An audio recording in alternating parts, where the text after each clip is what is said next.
Buenas tardes. Ah, Espero que estén bien. Vamos a seguir después de esta interrupción del domingo pasado y vamos a seguir con este texto que habíamos dejado por la mitad, casi la mitad, esa sección de estas son las 10 cosas innecesarias.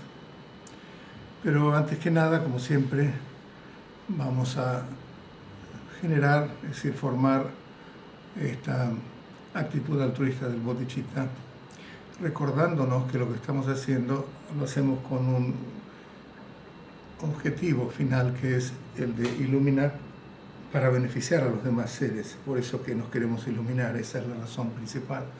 Por supuesto que también nos iluminamos nosotros, eso es lo que se llama los dos propósitos, el beneficio propio y el beneficio ajeno.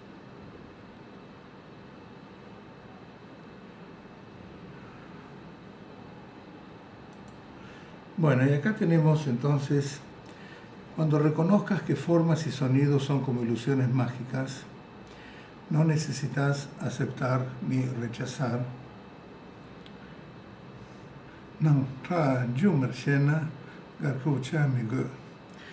Acá habría que corregir un poco, aunque en general se dice que Nan en este caso es como visiones, vistas, es decir, las formas que uno percibe con los ojos, y también acá dice sonidos. Acá en realidad Nangwa es un término que incluye todas las percepciones, es decir, también incluye los olores, los sabores, las texturas que sentimos con el cuerpo, etc. Es decir, que todos los fenómenos que pueden existir, eso está incluido, las percepciones. Y lo que está diciendo acá es que cuando reconozcas que todas las percepciones, también los sonidos, son como ilusiones mágicas, no necesitas aceptar ni rechazar. Eso es, bastante claro en realidad, al ver que son simplemente ilusorias, que en realidad no tienen una existencia concreta. Entonces es como cuando estamos viendo una película. Por supuesto que la película nos atrapa a veces nos rechaza o lo que fuera, pero en última instancia sabemos que es ilusorio. Pero eso ocurre en un caso en el cual no tenemos ya esa vivencia, como está diciendo acá, de que todas las cosas son como ilusorias, es decir, que de una manera inmediata vemos que las cosas son ilusorias. Cuando no tenemos eso, entonces sí entramos en aceptación, rechazo y otro tipo de reacciones. Pero cuando constantemente, como estamos ya en la continuidad de la mente natural, todo lo que percibimos aparece, en un principio aparece como que es ilusorio, y luego cuando hay un enorme desarrollo de esa estabilidad de la mente natural, como saben, todo lo que se percibe se lo ve como una manifestación de esa mente natural, de Tamelkishepa o de Rigpa. Sea como sea, en ambos casos, sea que es una manifestación o una expresión de Rigpa, o que las cosas son ilusorias, también las manifestaciones de Rigpa, la expresión de Rigpa, y Rigpa mismo es también ilusorio, en el sentido de que no hay nada que en ella identificable como que hay algo concreto o que tiene una existencia inherente, independiente. Eso ya lo hemos visto, pero entonces también todas las expresiones o manifestaciones que pueden surgir de la mente natural también carecen de esa característica de sustancialidad o de existencia inherente o independiente, y por lo tanto, la manera en que aparecen es como que son ilusorias. En ambos casos, entonces, cuando uno ya tiene ese tipo de vivencia, ahí ya no hay que ni aceptar ni rechazar. No entramos en ese tipo de cosas, ya que todo lo que pueda suceder lo vemos como ilusorio, y por lo tanto, al no tener una característica concreta, no entramos en el asunto de rechazar y de aceptar. Más bien esto, yo creo que se aplica mucho más claramente a la práctica misma, ¿no? Es decir, cuando estamos en la práctica de meditación, más que nada, porque fíjense que cuando hacemos otro tipo de meditaciones, y no este tipo de que está diciendo acá, que es más bien ya Mahamudra, por ejemplo, En ese caso, por ejemplo, en las prácticas de identificación con una deidad, las prácticas tántricas del estadio de generación, en las cuales nos visualizamos con el cuerpo de la verdad, sentimos que todo lo que sucede son manifestaciones de la verdad, y en ese caso, ¿qué es lo que estamos haciendo? Estamos tratando de transformar nuestra percepción kármica, que se la considera impura porque es kármica, y el karma funciona dentro de la ignorancia, o sea que eso es lo que es impuro, no es que sea impuro porque hemos matado a alguien o por lo que fuera, es decir, todo lo que funciona dentro del dualismo se lo considera como impuro, porque no está afín, no representa fielmente nuestra naturaleza esencial, por eso se lo llama percepción impura. Pero como de entrada en el Tantra lo que se nos dice es que somos un Buda, entonces por la iniciación, por la indicación, por la introducción o lo que fuera que recibimos del maestro, entonces identificamos ese estado búdico, aunque sea por unos instantes, o el estado o la naturaleza absoluta de la deidad con la cual nos estamos identificando. Entonces, en base a esa identificación, ¿qué es lo que estamos haciendo? Estamos, en cierta manera, rechazando o evitando la percepción kármica, ya que la consideramos impura, y estamos aceptando la percepción que responde a cuando realmente seamos un Buda, y tratando de cultivar y de familiarizarnos con esa percepción. Es decir, que acá hay aceptación o adopción y también rechazo. Por ejemplo, en el Mahayana en realidad se dice que, bueno, principalmente la práctica formal es lo que se llama la práctica que es similar al Vajra, es decir, simplemente ahí el objeto de meditación es que la mente está completamente en una con una, ¿cómo se llama?, integración indivisible con su propia vacuidad, es decir, que el objeto de la meditación es la vacuidad. Entonces se dice, la meditación formal es este tipo de samadhi, que es que la claridad de la mente y la vacuidad son totalmente inseparables, y después el post-meditativo es como que todo es como un sueño, una ilusión, una alucinación, o también un espejismo, bueno, todos esos ejemplos que hemos visto.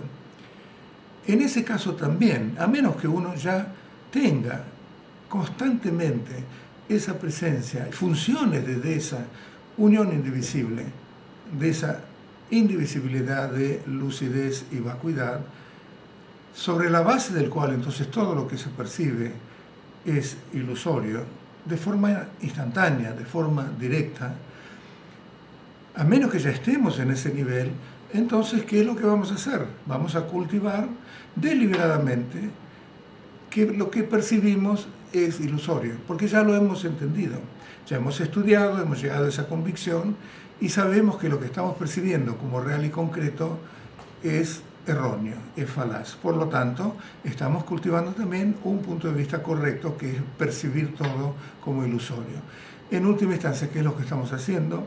Estamos también evitando la percepción de las cosas como reales y como intrínsecas, evitando eso, es decir, la estamos rechazando, ese tipo de percepción común, y estamos adoptando una percepción más afín con la verdad y también con la verdad convencional, unida a la verdad absoluta, que es que todo es como una ilusión. O sea que también ahí hay adopción y rechazo. En cambio, si uno está ya en la continuidad de la mente natural, en la continuidad de que esa es la verdad y de la verdad absoluta, entonces naturalmente todo aparece como ilusorio.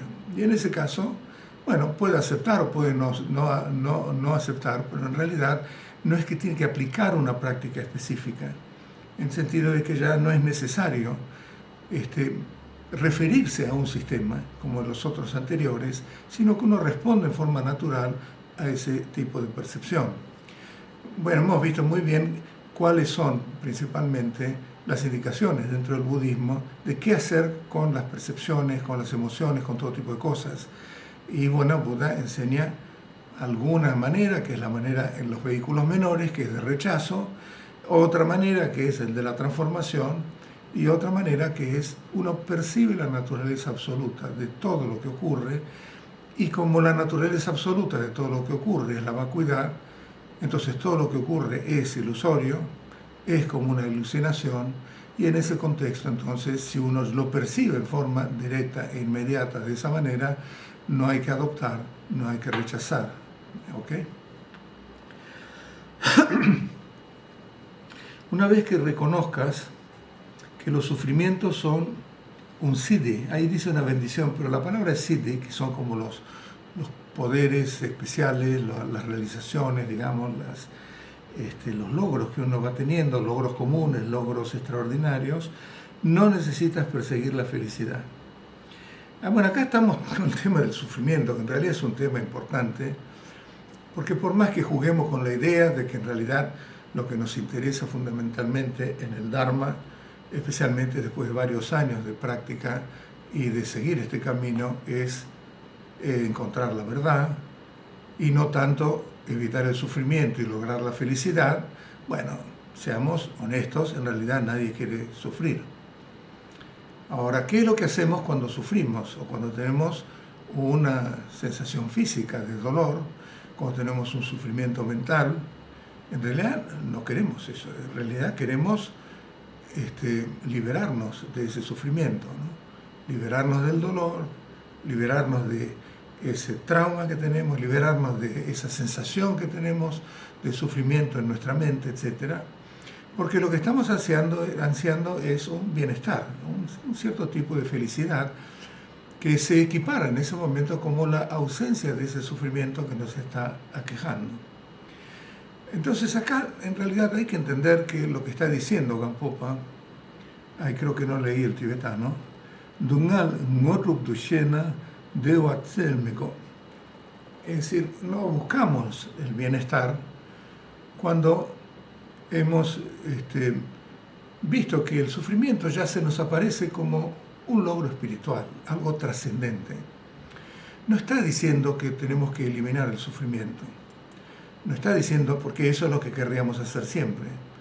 No es eliminar el sufrimiento, tampoco es meternos en el sufrimiento y dejarnos llevar por ese sufrimiento, porque lo único que logramos es que aumente, porque lo estamos reificando mucho más de lo que es, sino que simplemente es, bueno, si viene el sufrimiento, uno no deja de esa experiencia de bienestar, porque el sufrimiento ya se lo está viendo ya dentro de ese ámbito de la verdad y de la trascendencia, y por lo tanto ya el sufrimiento ya se lo conoce, se lo ve como un siddhi, un logro espiritual en el cual tiene su lugar, pero no tiene la fuerza de dominarnos, como si nos domina habitualmente. Si cuando estamos sufriendo, bueno, estamos bastante enfrascados en ese sufrimiento que ocurre, ¿verdad? Es decir, nos domina el sufrimiento.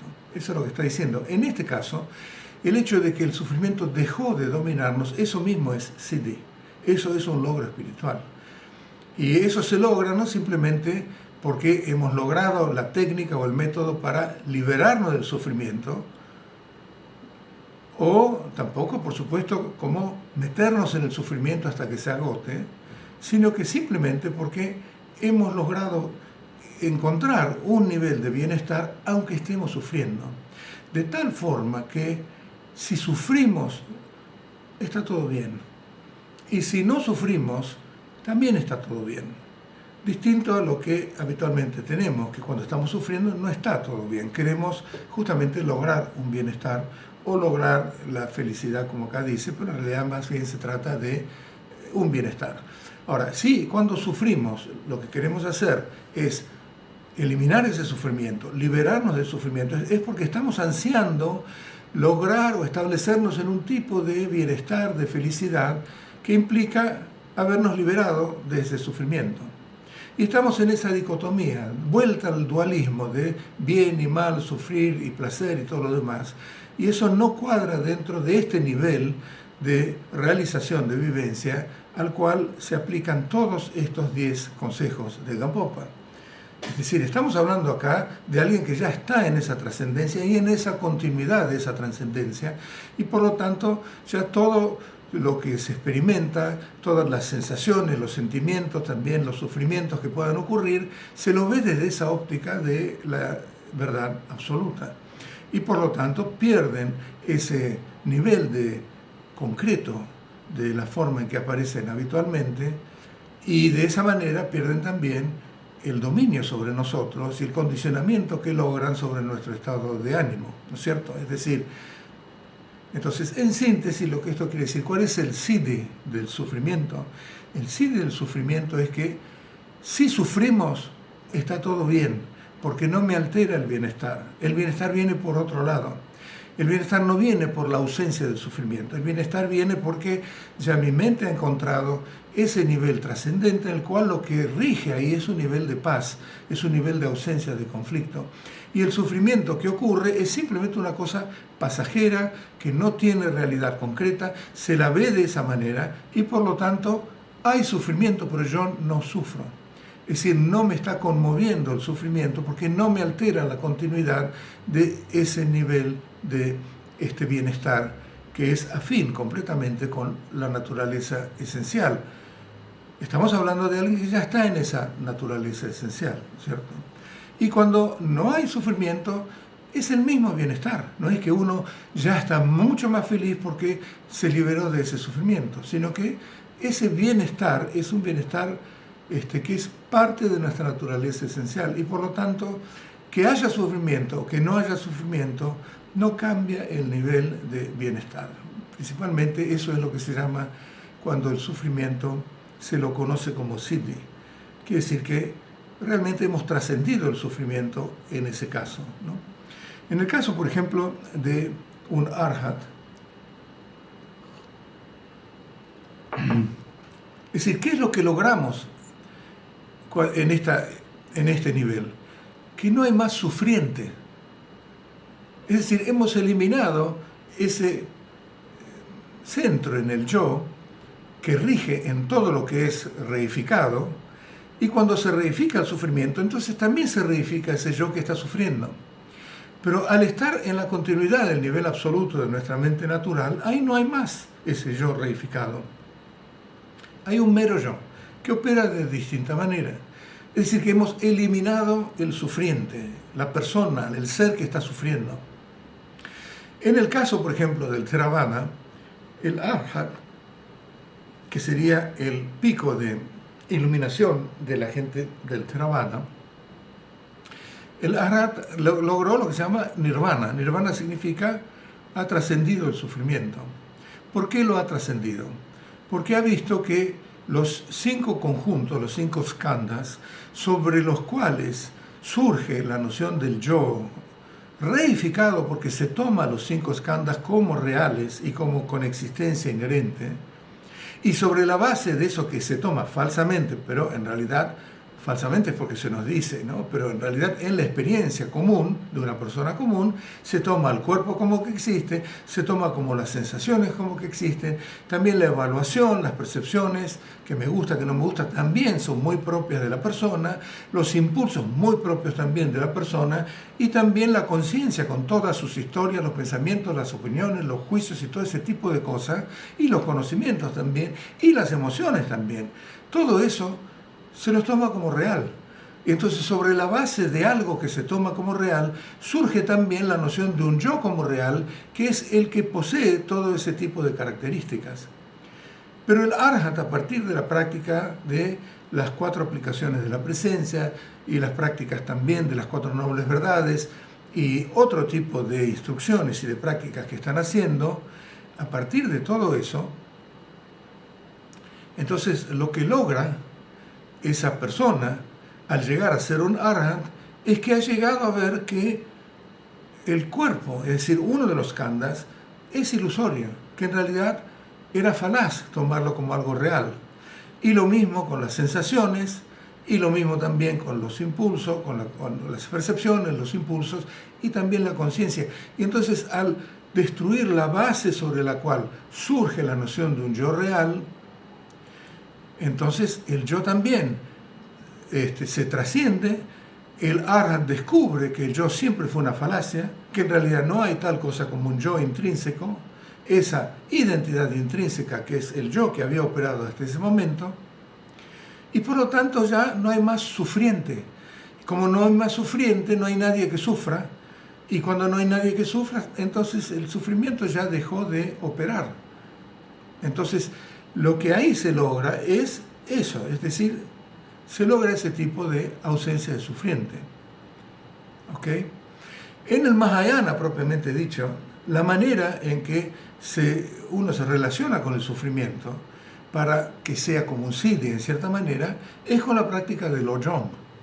En esa práctica del Lojong, bueno, es una práctica más bien de transformación, en la cual uno, a partir de la práctica de Tonglen, de dar todo lo bueno que uno tiene y recibir todo lo malo de los demás, va contrarrestando toda la estructura egoica, y de esa manera entonces también el sufrimiento se lo empieza a ver desde esa óptica, ya que el sufrimiento propio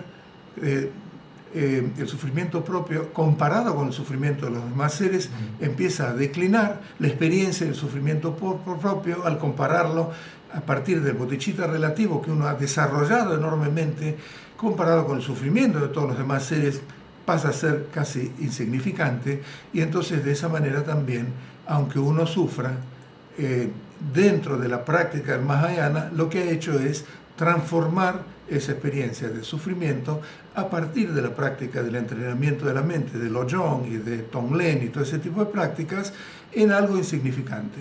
Y por lo tanto, bueno, no cesa la continuidad de su bienestar. Pero en nuestro sistema, en realidad, no hacemos eso, no recurrimos a la transformación. Eso no quiere decir que nosotros no podamos recurrir. Por supuesto, no estamos en ese nivel de la manera más suprema, digamos, de cómo lidiar con el sufrimiento, es verle la naturaleza esencial. Cuando vemos y cuando conocemos la naturaleza esencial de absolutamente todo, incluido del sufrimiento, y que el sufrimiento es una manifestación vacua, es una mera noción del sufrimiento, entonces desde ese punto de vista es como en nuestro camino de Mahamudra lidiamos con el sufrimiento, y el sufrimiento surge como un siddhi, como un logro espiritual. Entonces, en el caso del Arhat, surge de la manera que lo expliqué. En el caso de la práctica del Mahayana, también la relación con el sufrimiento cambia por la aplicación de un método de transformación. Y por lo tanto también se llega a un nivel en el cual el sufrimiento ya no es el sufrimiento habitual que nos domina, sino que también el sufrimiento surge como un logro espiritual en la estructura del Mahayana particularmente.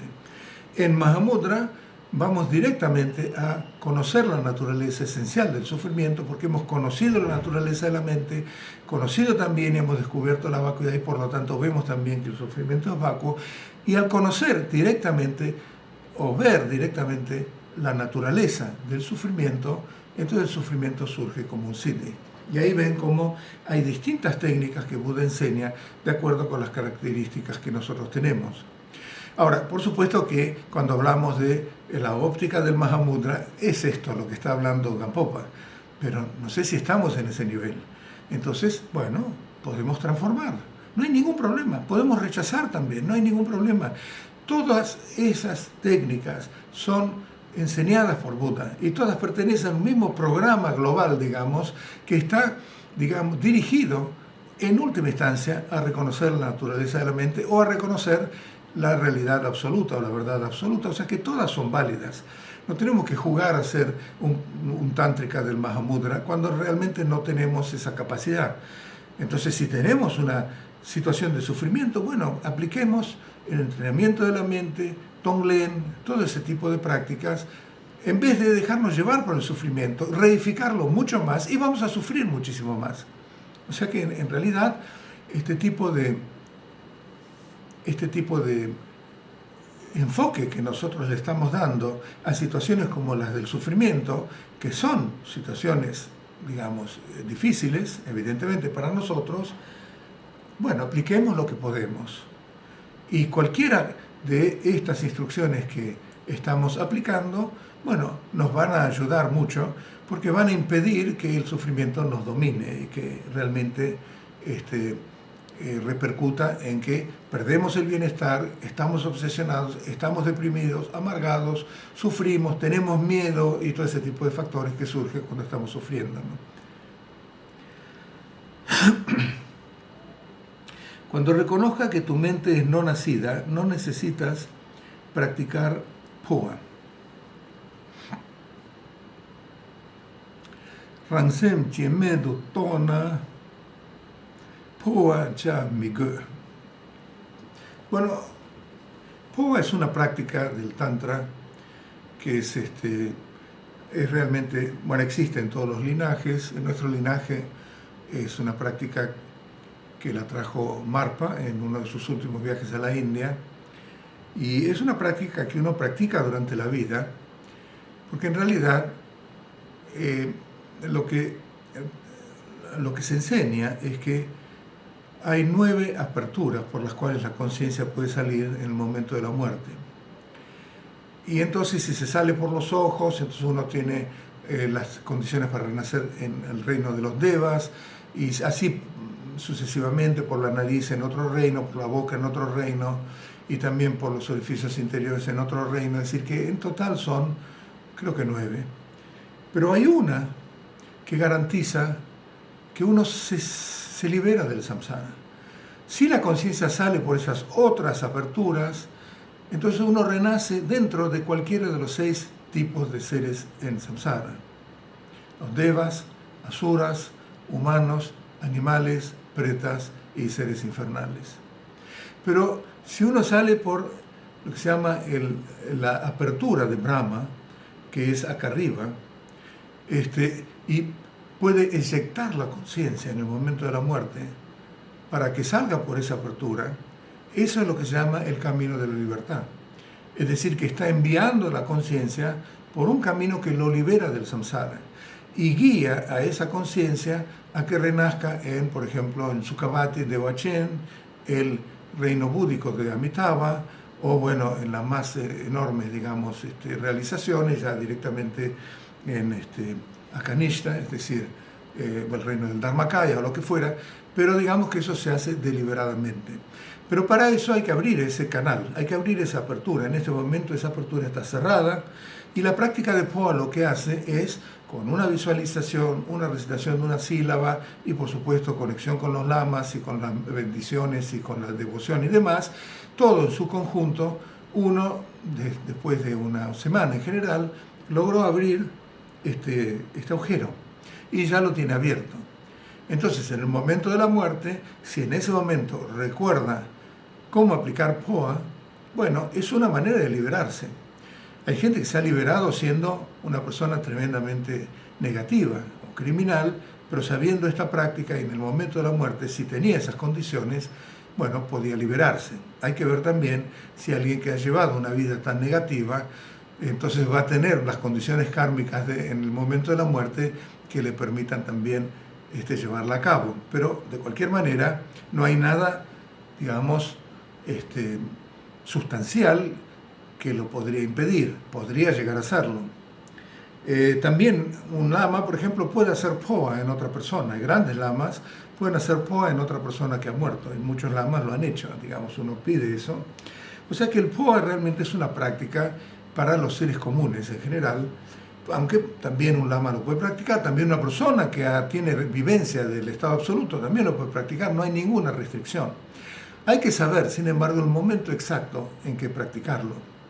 Y es por eso que también hay meditaciones como para realmente familiarizarnos con los procesos de disolución, cuando los elementos, en el momento de la muerte, el elemento tierra se disuelve en agua, el de agua se disuelve en fuego, de fuego se disuelve en aire, el aire se disuelve finalmente en conciencia. Creo que dije los 4, ¿no? Tierra, agua, fuego, aire y finalmente en conciencia. Y todos esos procesos tienen experiencias internas que se enseñan y experiencias también externas, que es lo que la gente ve que ocurre con la persona que está acercándose a la muerte. Y finalmente, bueno, están las 3 últimas respiraciones interiores, aunque haya la última exhalación, hay 3 experiencias interiores y hay un momento preciso en el cual uno aplica el Phoa. Ahora, si uno lo aplica antemano, entonces, bueno, está aplicándolo mientras está vivo. Y si uno ya murió, no lo va a poder aplicar. Por eso es que tiene esa dificultad.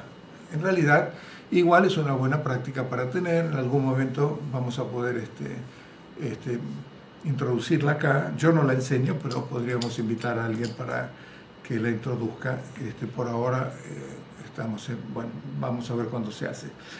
Pero acá lo que está diciendo es que cuando reconozcas que tu mente es no nacida, ¿qué significa eso? Cuando la mente reconoce que no es originada, que no está nacida, quiere decir que está reconociendo que es la vacuidad, que es ese espacio de la vacuidad, esa es la naturaleza de la vacuidad. La vacuidad no nace, es totalmente incondicionada. Y la mente tampoco nace, porque no hay nada que está naciendo que sea concreto, porque la mente misma también es indivisible de la vacuidad y por lo tanto también no se puede decir que tenga una entidad material, una entidad sustancial o que sea algo condicionado. La mente natural es incondicionada. Cuando uno entonces está en esa continuidad de la mente natural y no pierde porque ha reconocido que es no nacida y ya está en esa continuidad, entonces es como se dice, cuando uno muere, el yogi de mayores realizaciones espirituales, de enorme realización espiritual, cuando ese yogi muere, entonces lo que sucede es como el aire de adentro de una botella cuando se rompe la botella. ¿Qué pasa con el aire de adentro de la botella con respecto al aire circundante del exterior? Inmediatamente se integra, inmediatamente se funde con el aire exterior. Dice que cuando uno muere y cuando los 5 skandhas y todo ese proceso de disolución, que es una cosa natural que va ocurriendo, en esa continuidad de la mente natural, lo que ocurre es cuando ya se terminó toda esa disolución, entonces esa mente se funde inmediatamente con la luz clara madre y entonces ahí se funde inmediatamente o se integra inmediatamente con Dharmakaya, digamos, el estado de Buda completo. ¿Okay? Entonces, si estamos en ese nivel, no hace falta aplicar POA. Es lo que está diciendo. Si no estamos en ese nivel y conocemos la práctica de POA, por supuesto que nos va a beneficiar llegado el momento, pero si ese no es el momento, si ese no es el caso, porque uno ya está constantemente, día y noche, las 24 horas, en la continuidad de esa mente no nacida, que es la mente vacua, indivisibilidad de lucidez y vacuidad, es decir, la lucidez vacua, y no la pierde en el momento de la muerte, en todos esos procesos continúa sin perder y sin moverse de esa continuidad. Y bueno, entonces, ¿qué necesidad tiene de hacer POA? ¿A dónde va a transferir su lucidez vacua? ¿A dónde? Si la lucidez vacua misma es el estado búdico. Entonces se rompe la botella y ahí mismo esa misma mente se integra con el estado natural fundamental de lo que se llama la luminosidad fundamental o la luz clara, que es el Dharmakaya. ¿Okay? Cuando todo lo que hagas es para beneficio de otros, no necesitas preocuparte por alcanzar tu propio bienestar.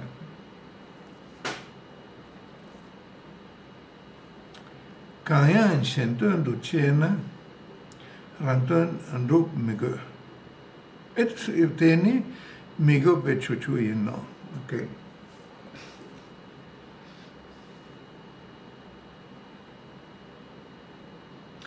Acá hay dos maneras de entenderlo esto, no es muy claro, yo no lo veo muy claro tampoco. Cuando todo lo que hagas es para beneficio de los otros, una manera es que, como saben, al principio uno está preocupado más bien por su propio beneficio, así estamos. Pero a medida que vamos practicando lo Jong, Tonglen, Bodhicitta relativo, eso va cambiando en algún momento el beneficio propio y el beneficio de los demás en igual medida, ¿no? Pero a medida que seguimos practicando y estamos completamente volcados a el bienestar de todos los demás, el bienestar de todos los demás se vuelve tan prominente que ya el beneficio propio ni cuenta prácticamente, porque uno está tan volcado al bienestar de los demás que eso es lo que rebota en uno mismo y uno entonces está encontrando su propio beneficio, ya que está digamos, imbuido por esa compasión y ese amor inconmensurable, y en ese ámbito entonces ya no hay ningún beneficio propio o interés propio o interés personal que se cuele, porque uno está completamente volcado hacia el bienestar de todos los demás. Es una manera de interpretarlo. Otra manera es que uno es parte de todos los demás seres.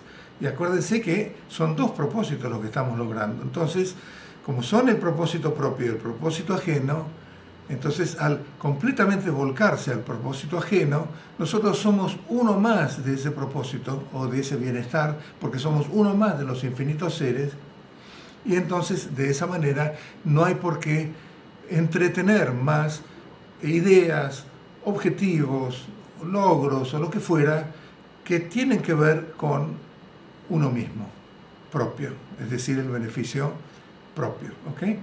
Entonces supongo que más o menos esa es la manera de entenderlo, pero de cualquier manera lo que más cuenta acá es que lo que hagas, todo lo que hagas es para beneficio ajeno. Y en ese ámbito ya uno no está pensando en el beneficio propio, ¿no? Cuando yo veía, lo conté tantas veces, a estas grandes iniciaciones con Karmapa, por ejemplo, el 16, un mes o casi 2 meses de iniciaciones en Nepal, o también Dingo Khyentse Rinpoche, yo lo conté tantas veces. Es decir, yo me iba por ahí a las 11 de la noche a dormir, veía la luz prendida de su cuarto y sé por las referencias de los asistentes que se despertaba a las 6 de la mañana, empezaba a hacer su propia práctica y después empezaba a tomar las iniciaciones que iba a dar, después daba todas las iniciaciones. En los intervalos de la comida era nada más que 10 minutos comer sentado donde estaba y después había una serie de 10 personas o lo que fuera tomando 10 minutos de enseñanza cada uno, después entrábamos al malón y ahí seguía dando la enseñanza y después iba ya a cenar a su dormitorio y afuera había un montón de gente, lamas, gente, otros, nosotros, yo estaba también ahí a veces, y uno por uno nos llamaba para darnos alguna instrucción o lo que fuera, así que totalmente volcado, no había... Es decir, no hay tiempo para, bueno, ahora cierren la puerta porque quiero leer una novela. No existía eso, no existe en esa mente, no existe el interés personal. Por eso en la mayoría de los casos de estos grandísimos lamas, el que realmente cuida el tiempo del lama es el asistente, que a veces puede ser bastante brutal y bastante, ¿cómo se llama?, directo y como maleducado. Lo puedo decir por propia experiencia, en el cual ya directamente te echan sin mucho tapujo, ¿no? Entonces eso puede ser también, pero eso es el asistente el que marca el tiempo del lama. Si fuera por el lama, día y noche, totalmente entregado, ya no hay más en ese ámbito. Acá está diciendo, ¿no? No hay que preocuparse por el beneficio propio, ya no tiene más ningún objetivo de beneficio personal o de, digamos, objetivo personal, ¿ok?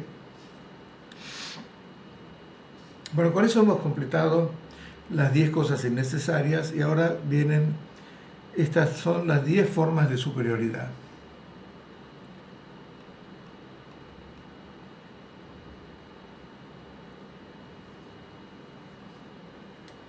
Che par pape chuchuni, ritru ki semchen chinyebe nangne, tel jordan dempe milu chik che par dupa. Un cuerpo humano dotado de libertades y riquezas es muy superior a cualquier número de seres de las 6 clases. Esto creo que lo ya hemos visto y lo pueden leer con mucho detalle en las palabras de mi perfecto maestro o en el Adorno Joya, La liberación de Gampopa, donde se explican las 18 condiciones que hacen que un cuerpo humano, no cualquier cuerpo humano, sino una existencia humana que esté dotada de las 8 libertades y las 10 riquezas, ¿no?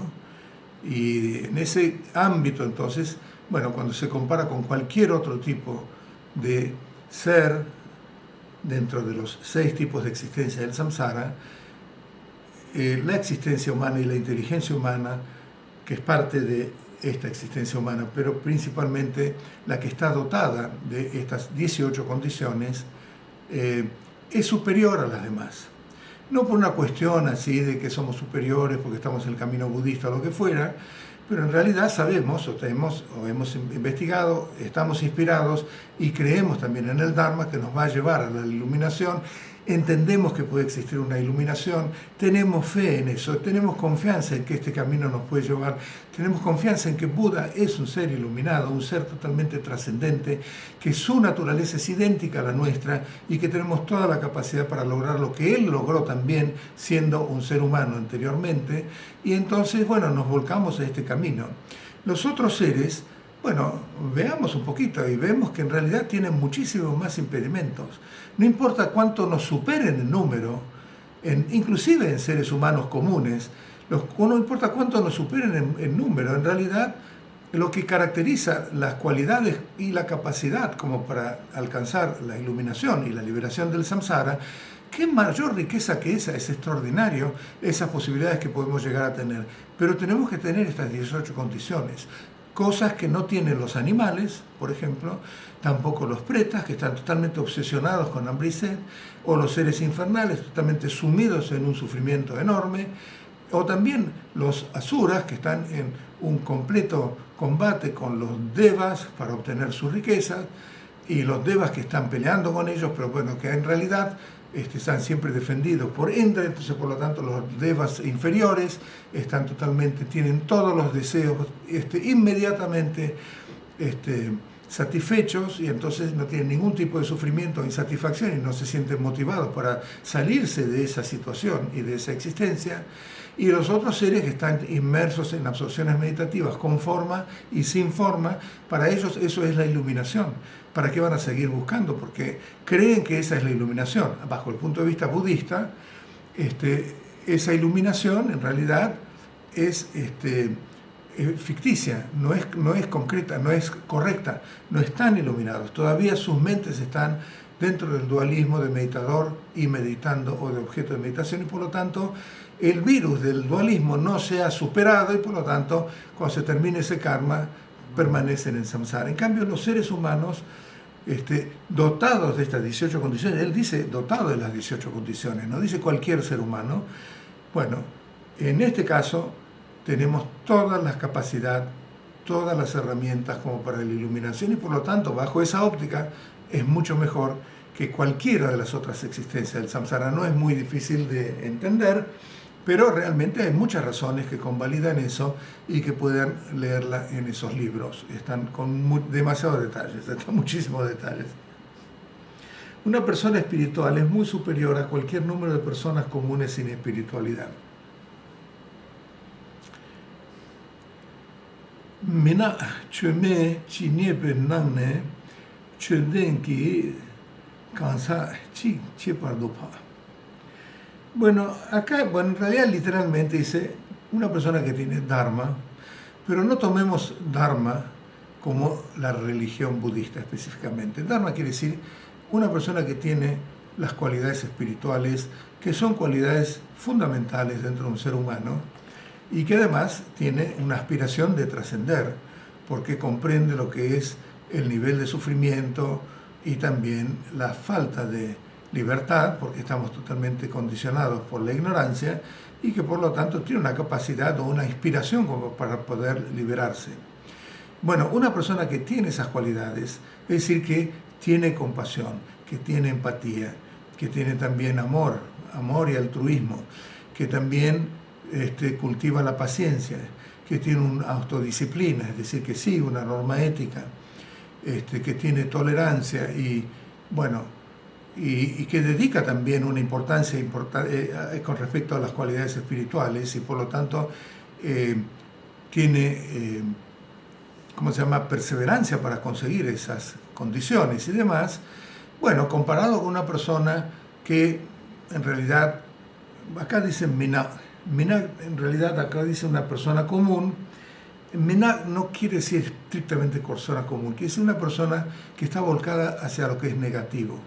Más bien, Napo quiere decir negro, y siempre se hace esa metáfora que lo que es blanco es virtuoso y lo que es negro es la negatividad. Entonces Minak más bien debería ser gente negativa, gente que vive dominada por los odios, por los rencores, por la competencia, por los celos, por la envidia, por el apego, por la maldad y la codicia y todo ese tipo de cosas.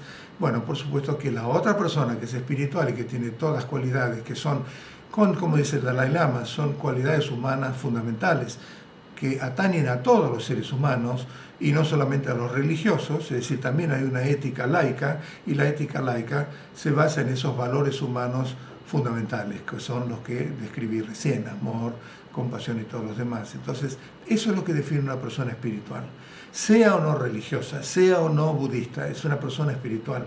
Una persona espiritual que tiene esas condiciones es mucho mejor que una persona negativa que se deja llevar por sus emociones, causa sufrimiento a los demás, los estafa o hace cualquier cosa, tiene malicia, tiene venganza, todo ese tipo de cosas, ¿no? Bastante claro, creo que no hace falta elaborar mucho más.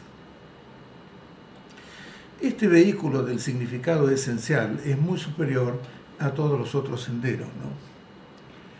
Y acá es Lamchi Tekpa Chine Penangne Ningputen ki Tekpa Di Chepardupa. Ningputen, Ningpo quiere decir como corazón, quiere decir esencial, quiere decir algo vital, ¿no? Y Tuen quiere decir significado, es decir, no es cualquier significado, no es estudiar geografía, no es estudiar historia, no es estudiar tampoco las enseñanzas generales del budismo. Realmente este camino de Mahamudra, que es el camino que se basa en descubrir lo que es el corazón de todas las enseñanzas, que es la mente natural, esa lucidez vacua, esa vacuidad lúcida, eso es el corazón de todas las enseñanzas. Y como hemos visto, mencioné muchísimas veces, todas las miles de iniciaciones que hay, todas las prácticas y la variedad de métodos que vio Buda, son 84.000 métodos, eso es todo el Dharma. El único y objetivo final que tienen todas esas enseñanzas son hacer que nuestra mente descubra su estado natural, no es otra cosa. Eso es lo que acá se está significando el camino esencial, porque va a descubrir la esencia misma de toda la realidad. Y es mucho mejor que muchos otros caminos, también dentro del budismo, el camino del estudio, el camino de otros tipos de prácticas que están más o menos dando vuelta. Por supuesto que son todas muy positivas, por supuesto que son todas aplicables y que van a dar también un fruto positivo, pero si los tenemos que comparar, entre todas esas prácticas, la que más vale, la que más especial es una práctica que de entrada lleva a que nuestra mente descubra, por lo menos por unos instantes, un vislumbre de nuestra mente natural. Es el camino del atajo. El camino de Mahamudra es un camino del atajo. Es decir, directamente, porque el maestro nos la indica, o por distintas condiciones de haber descubierto una quietud estable en la mente a través del shamatha, y entonces en ese estado de mente y estabilidad de pronto un gran momento de devoción, un gran momento de compasión, o algún gesto del maestro, algún shock que tenemos, rompe los últimos trabas que tiene nuestra mente y la saca de ese dualismo feroz que siempre está amarrando a nuestra cognición entra en ese estado trascendente y descubre el estado natural, es decir, lo que es el estado búdico, nuestra naturaleza verdadera. Eso es lo que se llama camino esencial. Va directamente a descubrir cuál es la naturaleza esencial de nuestra mente. Ese es el fruto. Y el camino esencial, que es el del Vajrayana, el del Tantra y el también de Mahamudra, que pertenece a ese sistema, es de ahí en adelante volver a reconocer ese fruto para que se forme, es decir, es el camino del fruto. Lo que rige en ese camino es la continuidad de ese fruto que hemos descubierto. Y cuando nos distraemos, lo volvemos a recuperar. Y lo volvemos a recuperar una y otra vez, entonces nos volvemos cada vez más familiarizados con ese fruto. Y finalmente lo que queda es el fruto. Y todo lo que era el camino de la confusión se va evaporando, va disminuyendo, porque es un camino falaz, es un camino de cogniciones inválidas, y en el ámbito de la verdad, que es ese fruto, entonces todo eso desaparece. Y va desapareciendo, las tendencias van disminuyendo, cada vez vamos destruyendo toda la maquinaria que existe en el alaya, que es el programa que hace que nuestra conciencia funcione como dualista. Eso va disminuyendo de fuerza, eventualmente no queda más el programa se destruye, el alaya entonces queda ya sin ese programa, y el alaya sin programa es Dharmakaya. Y de esa manera entonces llegamos a la completa estabilidad y el estado de Buda. ¿Okay? Entonces, por eso este camino es especial, porque es un camino mucho más directo, mucho más rápido, que nos lleva a la realización, y es por eso que se dice que en este camino, si tenemos, por supuesto, la dedicación, la perseverancia, el renunciamiento formidable, entonces en una misma vida podemos llegar al estado de Buda, como Milarepa y como muchos otros grandísimos lamas lo lograron, ¿no? Un instante de sabiduría resultante de la práctica de meditación es muy superior a todo conocimiento proveniente de escuchar enseñanzas y reflexionar. Te samle jungwe sherab chinebe gomchungi sherab kichigma chik chebarpa. Bueno, tantas veces lo hemos visto, sin disminuir la importancia de la reflexión y de recibir las enseñanzas. Eso es importante, no hay que descuidarlo. Es decir, lean, vean en YouTube muchísimas enseñanzas, tengan dudas, traten de aclararlas. Es importante. No es que este camino, pues el camino que enfatiza la práctica contemplativa, entonces, bueno, directamente desprecia la importancia. No, el estudio y la reflexión es importante, pero no a un nivel feroz de estudiar a fondo 12, 13 o 15 años, a menos que uno tenga esas propensiones, y también lo puede hacer. En la Argentina es difícil, pero hay institutos allá que se puede hacer. También en Nepal se puede hacer, hay un instituto en el cual uno estudia las enseñanzas del budismo a un nivel de erudición académico, pero si no, bueno, por supuesto que tienen esa importancia, pero un instante de sabiduría que produce, ¿se acuerdan que Shera Prajna, la Prajna es de 3 tipos? 2 son conceptuales, y eso es el estudio, es decir, recibir enseñanzas y reflexionar. Eso es analítico y conceptual, uno usa conceptos, uno usa pensamientos, y llega a una convicción también intelectual, que es muy valedera. Pero después, eso a lo cual uno ha llegado, tiene que experimentarse a un nivel directo.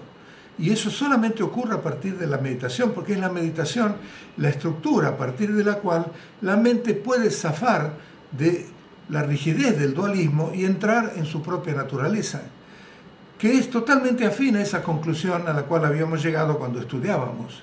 Pero ya a un nivel de experiencia, es una vivencia.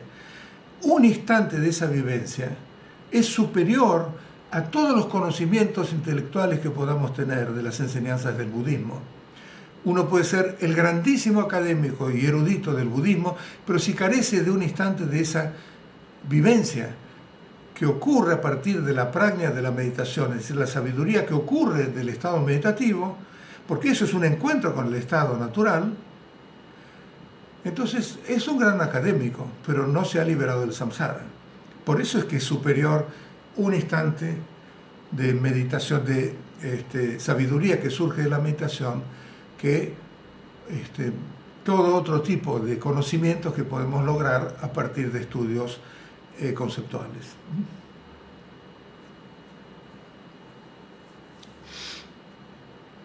Un solo momento de virtud, acá no es materialista, un solo momento de virtud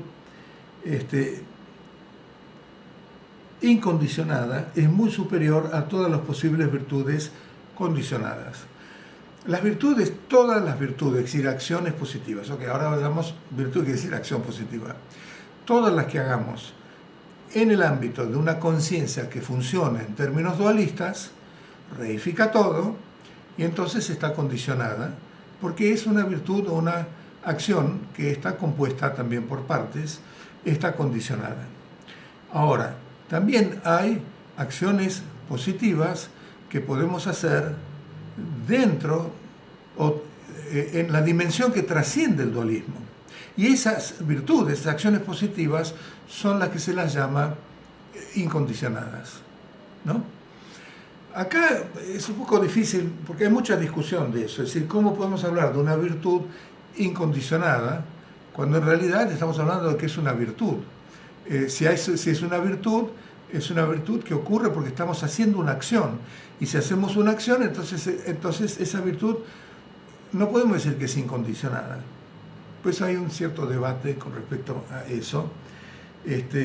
¿Cuáles son ese tipo de acciones virtuosas que uno hace? Por ejemplo, un gran lama que cualquier acción que está dando una enseñanza la está dando desde el espacio de la no dualidad, está haciendo un templo del espacio de la no dualidad. Esas acciones no son condicionadas. Están incondicionadas porque surgen de un espacio que es incondicionado. Rigpa es incondicionado. La mente natural es incondicionada y todo lo que surja de ahí es incondicionado. Entonces se puede decir, y es también lo que algunos dicen, que aquello que es una virtud incondicionada es virtuoso porque no es una no virtud, no es algo negativo. Entonces, como no es algo negativo, se lo llama convencionalmente como virtud, pero se le da un nombre que es distinta que una virtud que se hace comúnmente desde el espacio de un actor, una acción y algo que se está haciendo, un objeto que se está llevando a cabo, que sería condicionado, justamente porque está condicionado por esas tres esferas. Entonces, para diferenciarla de esa virtud condicionada, entonces esta otra virtud la llamamos incondicionada. Y aunque no es correcto llamarlo virtud, porque en cierta manera ya el mismo nombre que le estamos dando, la misma acción que se está haciendo, está diciendo que en cierta manera es condicionada, en realidad trascendemos ese conflicto que hay diciendo que, bueno, es algo que es virtuoso porque no es negativo. Y listo. Y ahí más o menos se zafa de este problema. Pero bueno, es un problema, es una discusión que se da, que no tenemos que tener mucho problema. Pero el asunto es que, en última instancia, ¿qué es lo que nos preocupa o qué es lo que nos atañe en esto? Para no entrar en ese tipo de discusiones académicas. Todo lo que hagamos que surja de una conciencia no dualista, es decir, desde la mente natural, cualquier acción física, verbal y mental que hagamos a partir de la mente natural es una virtud incondicionada, porque surge de una base incondicionada que es Rigpa, que es Tamelkishepa, la mente natural. Y por lo tanto le podemos decir que es una virtud incondicionada. Y por supuesto que es mucho mejor que cualquier otra acción que lo que lleva es generar mérito, y mérito es generar buen karma. Pero, digamos, generar buen karma solamente no nos va a llevar a la iluminación. Tenemos que imbuirla también de la luz de la sabiduría. Eso es lo que ocurre con una virtud que se lleva a cabo, una acción positiva que se lleva a cabo desde la esfera de la mente natural. ¿Ok? Espero que se haya más o menos aclarado, ¿no? Un segundo de samadhi no conceptual es muy superior a cualquier periodo de entrenamiento en samadhi conceptual. Bueno, más o menos es parecido esto. Antes era más bien, aquí, a ver dónde está. Mikcheki tinge zen chinyechik gompa we migmeki tinge zen kechigma chik kepardot pa. Acá hay dos tipos de samadhi. Por ejemplo, shamatha. Mikche quiere decir que tiene un objeto, que tiene un foco. Un foco quiere decir que hay un punto de referencia. Prácticas con punto de referencia, casi todas. Casi todas. Shamatha es una práctica con objeto, es una práctica con un punto de referencia, ¿no? Entonces, podemos estar absortos en shamatha por 100 años, pero un solo instante de una práctica que ocurre desde Rigpa, desde la mente natural. En la mente natural no hay punto de referencia. En el momento en que en esa conciencia, esa lucidez vacua, entra un foco, o esa conciencia empieza a concebir de un punto de referencia, ahí deja de ser mente natural y pasa a ser conciencia común. Porque la conciencia común es la conceptual es la que depende de objetos. Si no hay objetos, no hay concepto. Conceptos ocurren cuando hay un objeto sobre el cual se forma un concepto. Si hablamos en esos términos, quiere decir que estamos hablando de un foco, que sería el objeto, y la conciencia, que es el punto de referencia que se toma sobre ese objeto, sobre el cual entonces se forma un concepto. Entonces ustedes ven que cuando hay dualismo, en realidad lo que está ocurriendo, una mente dualista, una conciencia dualista, es una conciencia que tiene un foco, que tiene un punto de referencia sobre el cual ocurre un cierto concepto, basado en el dualismo, aunque sea un concepto que no sea un pensamiento. En la práctica de shamatha, si es quietud completamente, no hay ningún pensamiento, y sin embargo hay un concepto, porque la mente es conceptual desde el punto de vista en el cual hay un foco en el cual la conciencia se está enfocando, que es el ahora, por ejemplo. Y hay entonces una conciencia que se relaciona con ese punto de referencia, con ese foco, para experimentar el ahora. Hay dualismo, ¿ok? Entonces, hay muchísimos tipos de absorciones meditativas. Hay muchos dhyanas, los dioses de la forma. Hay, creo que son, no sé si 17 distintas absorciones meditativas, comparadas con cualquiera de estas absorciones meditativas que duran miles de años. La mente absorta en esa meditación miles de años. Un segundo, acá está diciendo, un segundo de meditación, que sería no meditación, pero un segundo en el cual el punto de vista no dualista, libre de foco, libre de punto de referencia, está ocurriendo dentro de esa conciencia libre de un punto de referencia, por un segundo de esa conciencia de Rigpa vale más o es más especial que absorciones meditativas de todo tipo que dependan de un foco, que dependan de un punto de referencia.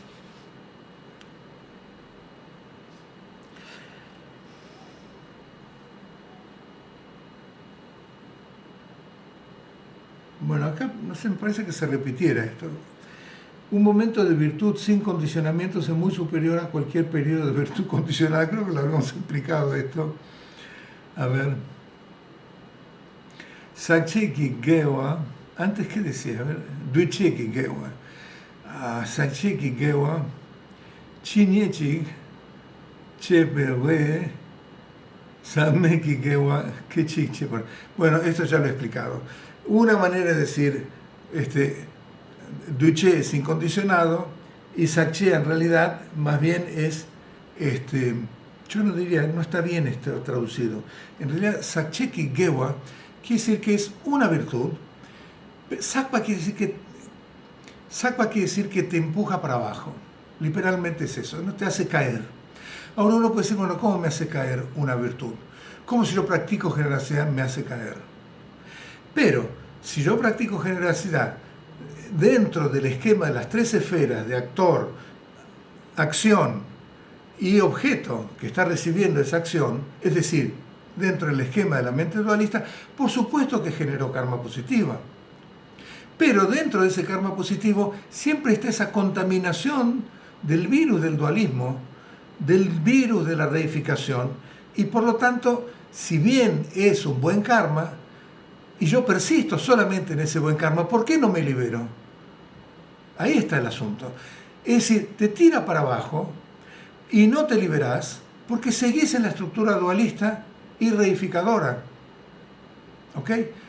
Por eso es que te tira para abajo. Nada más que por eso. Pero por supuesto uno después puede experimentar años, eones como un deva y lo que fuera, pero te tiró para abajo en el sentido de que te mantuvo anclado porque está contaminado porque por el dualismo.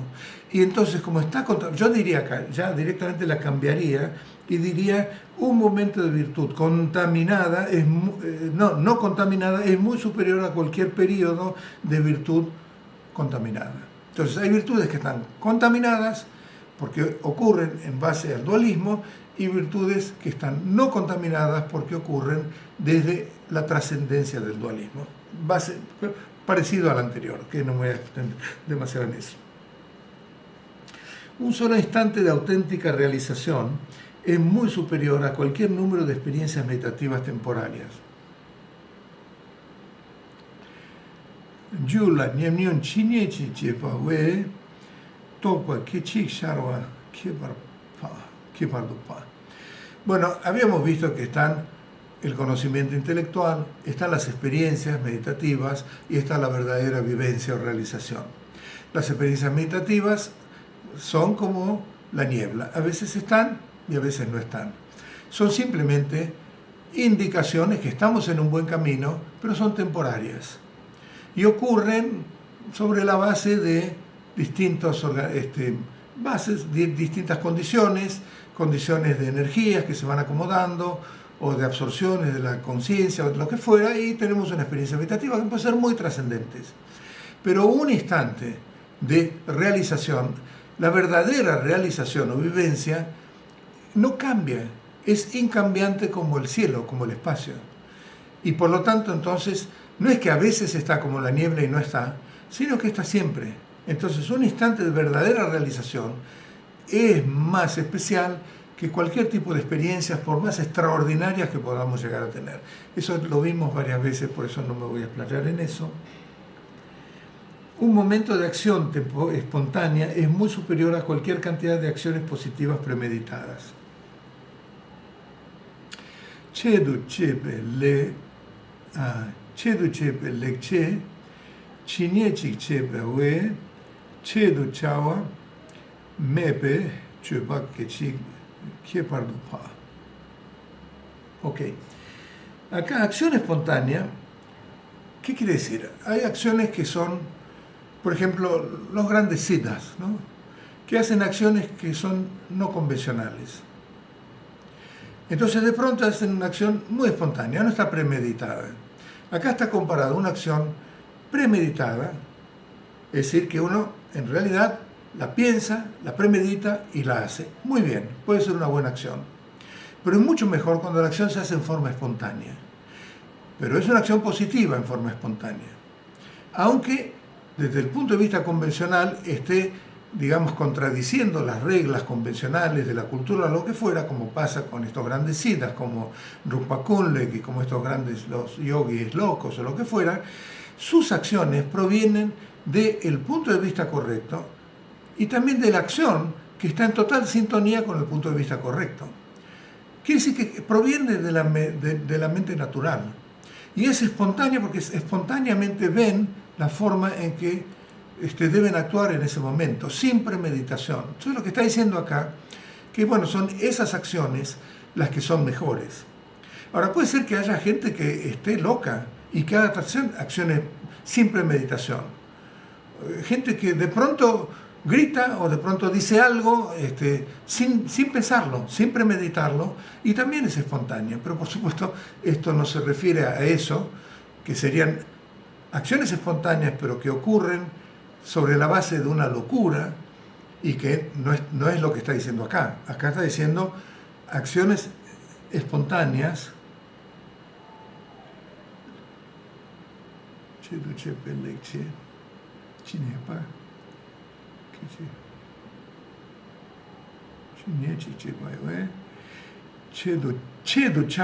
quiere decir que acciones que no se hacen con deliberación, son acciones espontáneas, pero tienen que surgir de punto de vista y acción, en total consonancia. Esa es una expresión del punto de vista, es una expresión de la lucidez vacua. Y entonces la acción es una acción que está completamente como esa expresión y por lo tanto es espontáneamente correcta, buena, impecable, en cierta manera. Es mucho mejor una acción de esas que miles de acciones deliberadas positivas que hagamos. Y finalmente, no tener fijación con nada en absoluto es muy superior a cualquier acto de generosidad material. Sansingi tongwe je chinechi chepawe ngopo chian masongwa chepardopa teni chepardopa pechochoino. Bueno, acá esto ya lo vimos, ¿se acuerdan? Que yo siempre menciono, cuando Milarepa habla de generosidad, Milarepa dice, ¿de qué generosidad podemos hablar cuando la mente está en su estado natural? El estado natural de la mente no puede tener absolutamente ninguna fijación, ningún apego, porque cualquier fijación o apego que exista en esa conciencia implica que se perdió el espacio de la vacuidad. Recuerden que cuando hay vacuidad, cuando la mente es consciente de la vacuidad, no puede haber ningún apego, ninguna fijación. La fijación solo ocurre cuando hay una conciencia que no es consciente de su espacio de la vacuidad sino que es consciente de la conciencia de base, una reificación del yo o de lo que fuera. Es decir, en síntesis, si hay vacuidad y hay conciencia de la vacuidad, no puede haber fijación, no puede haber apego. Por más mínimo que sea, el apego implica que la mente dejó de ser una mente natural, una lucidez vacua, para ser una mente común.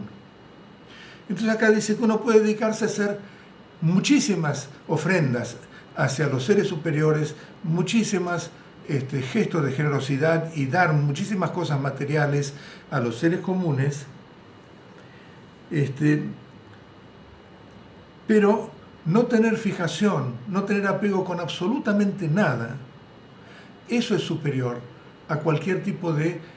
Por supuesto que los gestos de generosidad que estamos haciendo implican desapego, pero en nuestra mente, si uno ya trascendió cualquier tipo de fijación, eso es superior a este otro tipo de actos de generosidad, de dar cosas materiales. Eso es lo que significa, ¿se acuerdan lo que dijo Milarepa? Es eso. ¿Se acuerdan cuando discutía con el académico? Bueno, creo que hemos terminado por hoy y vamos a ver las preguntas.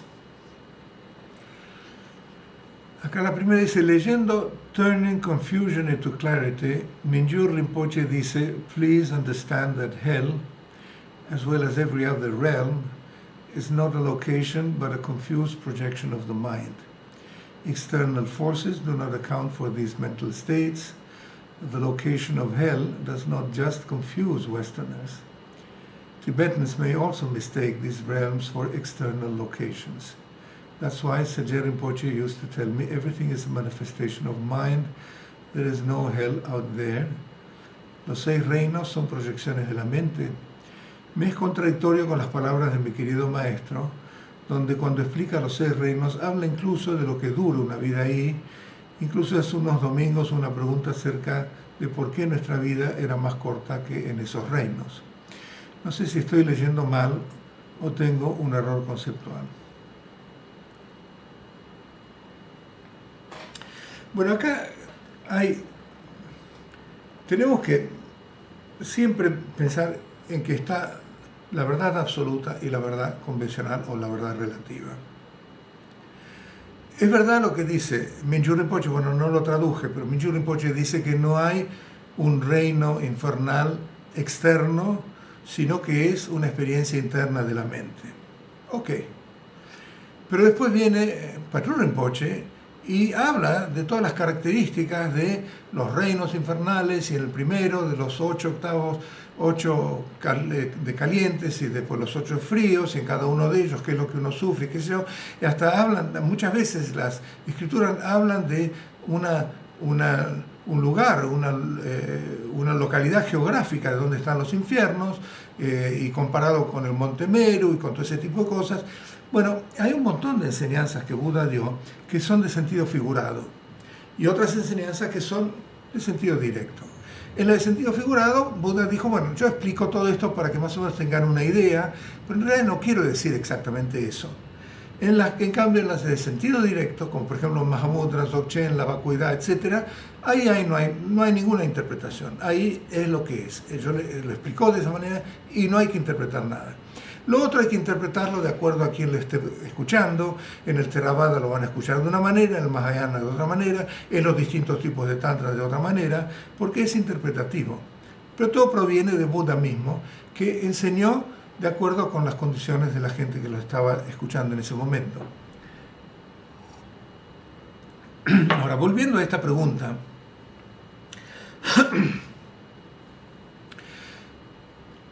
¿qué pensamos de nuestro nivel humano?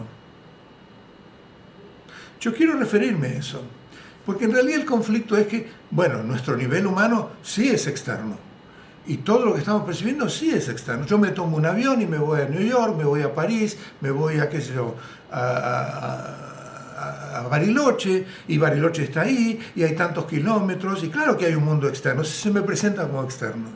Sí, convencionalmente se nos presenta como externo. Ahora, desde el punto de vista de la realidad absoluta, tiempo y espacio son conceptos. Y el tiempo y espacio para nuestra mente humana dominada por el karma humano, bueno, es un tiempo y espacio humano, pero que no coincide con el tiempo y espacio de acuerdo como lo experimentan los devas, como lo experimentan los asuras, como los que experimentan los seres infernales, o tampoco los pretas, o inclusive los animales. El tiempo para una mariposa que nace a la mañana y muere después de 24 horas es toda una vida. Y para nosotros, en la concepción de tiempo que nosotros tenemos como ser humano, nos resulta sorprendente que una mariposa viva toda una vida, pero para la mariposa es toda la vida, es como si fuera para nosotros vivir 80 años por ahí, no sabemos. Porque todo es de acuerdo con la percepción que uno tiene. Ahora, nosotros en nuestra experiencia humana, entonces tenemos una percepción errónea de que hay un mundo externo, que vamos y compramos 1 kilo de tomates y me dan 1 kilo de tomates. ¿Y quién me lo da? Alguien externo. El verdulero que me da. ¿Todo eso se nos aparece como externo? ¿Sí o no? Se nos aparece como externo. Desde el punto de vista de la realidad absoluta, no hay nada de... Todo es una ficción. Todo este mundo que me aparece como externo ocurre como externo justamente porque mi conciencia está distorsionada por el dualismo y la reificación y nada más que por eso. Pero desde el punto de vista del absoluto, todo es una proyección de mi mente. No hay un mundo externo aparte del mundo que yo esté percibiendo, mi mundo, ¿ok? Que yo esté percibiendo como externo. Cuando yo he descubierto la verdad absoluta, la naturaleza, la lucidez vacua y estoy en eso, qué sé yo, llega un momento en que todo lo veo como mi propia película. Entonces, desde ese punto de vista, tiene importancia fundamental el este, el norte, arriba, abajo, a cuántas millas o kilómetros estamos de un lado para otro, todo lo demás, y todo es una proyección de nuestra propia mente. Pero lo mismo sucede con un ser infernal. Bueno, desde un punto de vista, si uno quiere explicarlo, de que hay una localidad, bueno, te lo explica, Buda lo explica. Yo no voy a dudar las palabras de Buda, te dice varias, no sé cuántos kilómetros abajo del monte Sumeru, y después los pretas están un poco más arriba, qué sé yo. Eso uno lo puede tomar como que es así, o lo puede tomar también como que los seres infernales perciben un mundo externo. Lo perciben tan externo como nosotros. Pero es siempre una proyección de la mente de los seres infernales. Shantideva lo dice muy claramente en el camino del Bodhisattva, cuando dice, ¿quién es el que creó? ¿Quiénes son los operarios de los infiernos que vienen con el bronce fundido y nos cortan la lengua y nos cortan los brazos y nos aran el cuerpo y todo ese tipo de cosas horribles que uno lee en la descripción de los infiernos? ¿Dónde están? ¿Quién los contrata a alguien? No, él mismo dice, son las proyecciones de la mente negativa que ha puesto a ese ser en esa experiencia infernal. O sea que toda la experiencia infernal no deja de ser una proyección de la mente del ser que está experimentando esa situación del infierno. Que tiene una localidad, por ahí tiene una localidad, no importa. Es decir, desde ese punto de vista no tiene mucha importancia. Ahora, no tenemos que... Entonces, espero con eso haber más o menos explicado. Si quieren puede tener una localidad porque Buda la explica, pero en realidad no es importante. Él dice, Mingyur Rinpoche dice que para los extranjeros les parece importante, para los tibetanos también tienen una idea de que hay una localidad. Ahora, no tiene mucha importancia, es decir, porque todo eso no contradice de que aunque haya una localidad, para los que están habitando esa localidad y no lo perciben como una proyección de su propia mente, lo van a ver como un mundo externo. Y los animales ven su mundo como externo. Y ven un caballo que tiene que arrastrar un carro y que le pegan, lo ve como externo. Porque ese es el dualismo, por eso somos seres samsáricos. Y un preta cuando ve un lago de agua perfectamente pura lo va a ver como líquidos cloacales, como pus, como cosas así, no lo puede tomar, entonces no puede saciar su sed. Ahora, ¿qué es lo que hace eso? Ve un lago y lo ve como externo, si no lo viera como externo, entonces, ¿de qué estamos hablando? De que no puede saciar su sed. Se acerca porque cree que es agua, porque lo ve como externo. ¿Dónde está localizado o no? Yo no sé si es muy relevante eso. Lo que sí es relevante es que El ser que está experimentando una situación infernal ve su mundo infernal como externo. Desde el punto de vista del nivel absoluto, bueno, es simplemente una proyección de su mente. Pero el ser infernal no lo ve como una proyección de su mente y por lo tanto sufre. Y lo mismo sucede con nosotros. Entonces refirámonos a lo que es palpable para nosotros. ¿Nosotros vemos un mundo externo? Sí. ¿Súper externo? Súper externo. Compramos un pasaje de avión y subimos un avión con 80 personas. Súper externo. El avión sale a las 12:33. Súper externo. El tiempo es externo. El espacio, la concepción, todo compartimos este tipo de karma colectivo y por eso funciona de esa manera. Y estamos relacionándonos con un mundo externo. Me compro un nuevo iPhone, es externo. Todo es externo para nosotros. Desde el punto de vista de la realidad absoluta, ¿hay tal mundo externo, real, concreto y materialista como lo que nos influencia, que nos domina, que nos condiciona nuestras emociones? ¿Tal cual lo percibimos nosotros? No. Desde el punto de vista absoluto, no hay ni mundo externo, no hay ni uno, no hay ni absolutamente nada. Solamente es, ¿viste? Es decir, ahí es toda una mera noción de algo, pero no hay nada en términos absolutos. Entonces, desde ese punto de vista, cuando lees la descripción de Pablo Rinpoche, bien, es correcta. ¿Por qué? Porque en cada uno de esos niveles de existencia que Pablo Rinpoche describe en las palabras de mi perfecto maestro, el ser que está anclado en esa experiencia no es capaz de ver que es una proyección de su mente. Pero desde ya que no es más que una proyección de su mente, y a esa persona o ese ser se le aparece como un mundo externo que le causa sufrimiento o le causa placer en los devas y demás. Bueno, espero haberlo aclarado. Acá la segunda es, ¿se puede considerar la tristeza como una klesha?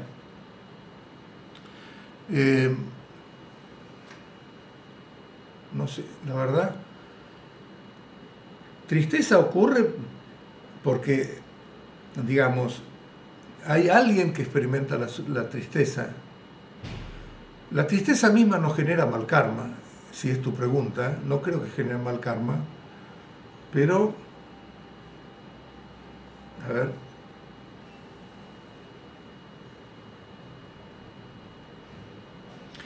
Digamos que no genera mal karma, pero que perpetúa un sistema en el cual uno, digamos, refuerza la noción de un yo que está triste por algo. Hay alguien que está triste en ese momento. Y todo lo que ocurra en base a que hay alguien que lo está experimentando, si bien no puede dejar rastros kármicos negativos que después devienen en un sufrimiento futuro, en realidad, como es dualista, perpetúan el sistema dualista. Entonces, quiere decir que está presente ahí Timuk, que sería uno de los kleshas principales, que es el dualismo, del cual surgen entonces el apego, la aversión, los celos, el orgullo, las 84.000 kleshas. Ahí Timuk está vigente porque hay alguien que está triste, alguien que vive en la continuidad de la mente natural, está experimentando constantemente lo que se llama el gran gozo. El gran gozo significa la percepción de la vacuidad. En ese ámbito, bueno, no hay tristeza, digamos, del tipo de tristeza que puede experimentar una persona que está en el dualismo, ¿no? Bueno, me parece que sería esa la contestación, pero tómala con pinzas, ¿no? ¿Qué sucede con ese orgullo que nos embarga cuando, por ejemplo, un hijo se gradúa o ha tenido éxito en la vida, o porque incluso abraza el Dharma? ¿Nos podemos sentir orgullosos de tener un maestro o un guía calificado, de tener acceso al Dharma? ¿Cuál es la diferencia entre la alegría altruista y el orgullo? Algunos maestros hablan del orgullo divino de sentirse un Buda. Bueno, ahí hay una diferencia. El orgullo divino de sentirse un Buda, eso es tántrico.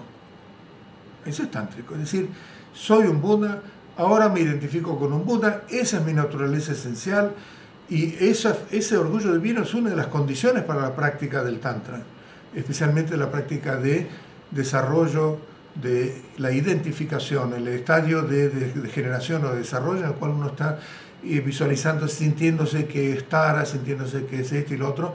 Se está sintiendo que realmente es Tara. Eso es el orgullo divino, pero no es el orgullito que podemos llegar a tener. Todo lo demás es un orgullo mundano, es un orgullo que puede ser nocivo o no, digamos, si es nocivo, si realmente hace sufrir a los demás, pero que en realidad es un orgullo porque uno se siente feliz.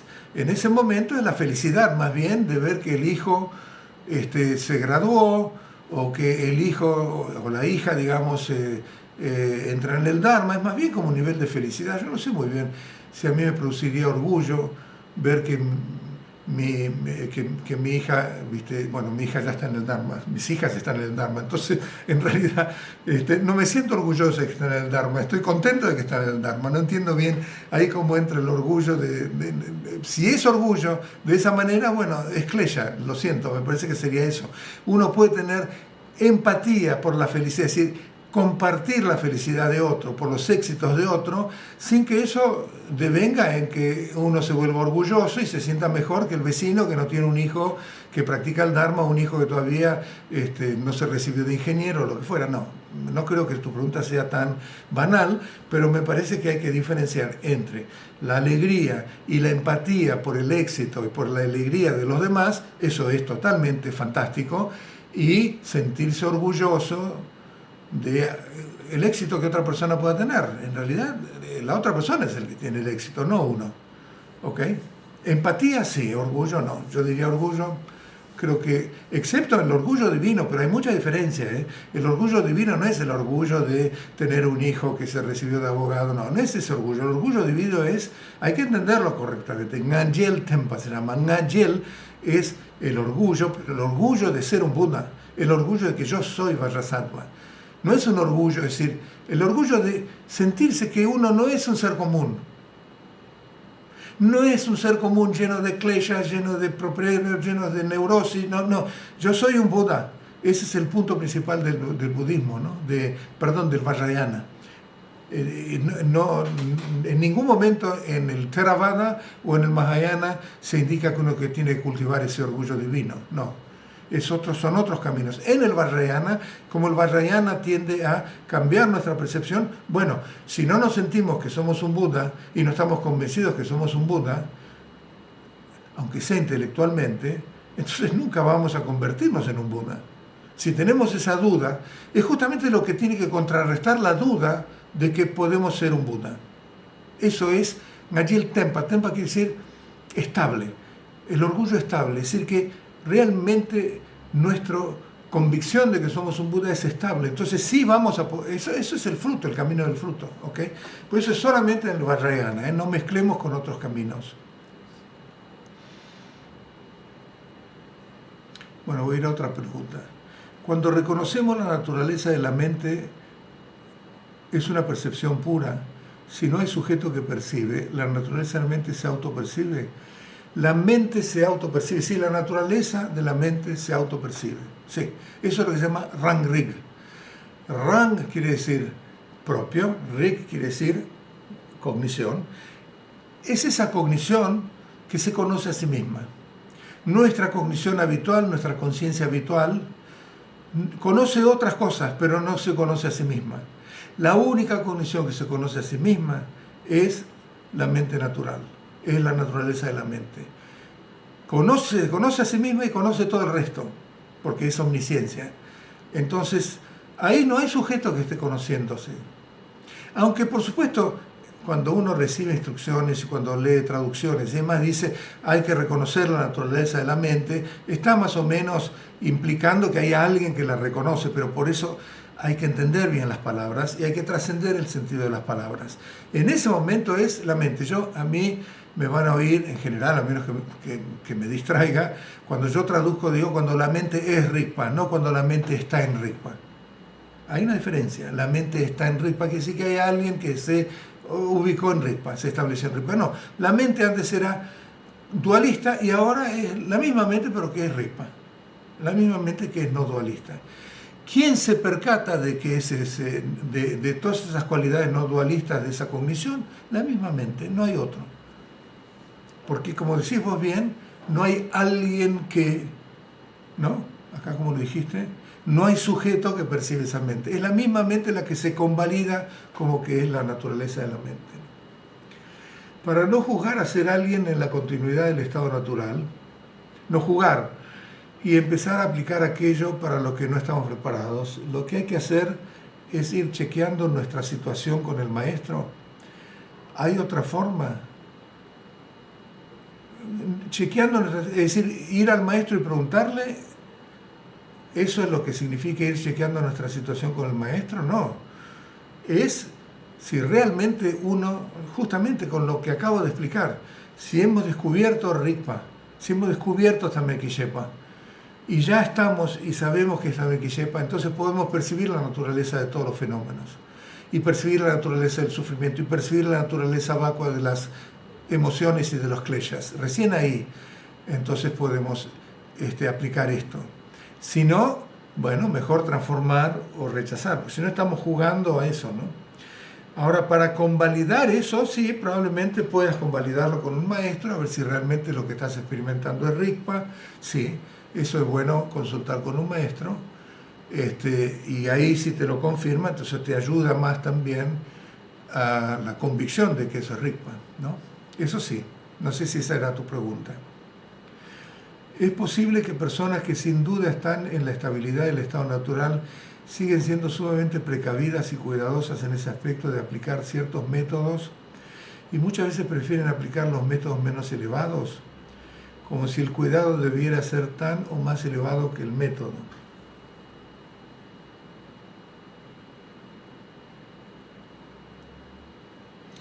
Mira, alguien que está evidentemente en esa estabilidad puede hacer cosas que nosotros no entendemos muy bien.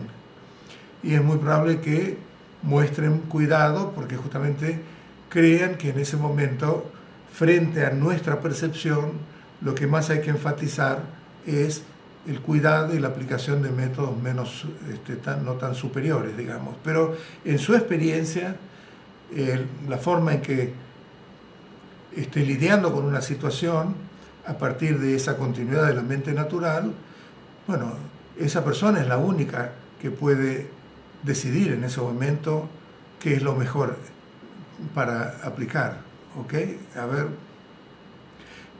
muchas veces prefieren aplicar los métodos menos elevados, como si el cuidado debe ser tan o más elevado que el método. A ver, ahora que no lo entiendo muy bien.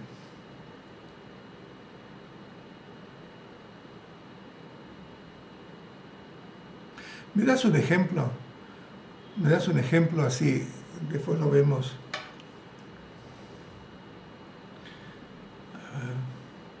Yo estoy viendo otras preguntas, ¿no? Para los que ya preguntaron, vamos a obviarlo porque es medio tarde. Pregunten la vez que viene, ¿ok?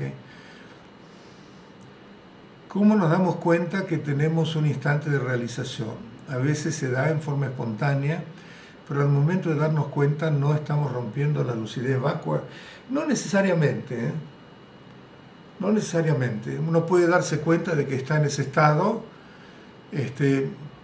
ya sabe más o menos de qué se trata y sabe más o menos ese tipo de claridad si cuadra o no cuadra, digamos. No hay que investigarla demasiado tampoco, ¿no? Es decir, la claridad que uno tiene y la claridad, digamos, en la cual la mente se ubica en cierta manera y bueno, de acuerdo con las instrucciones que uno recibió, con la introducción a la naturaleza de la mente que uno recibió y demás, bueno, puede definir después de salirse de eso si eso era la claridad o no.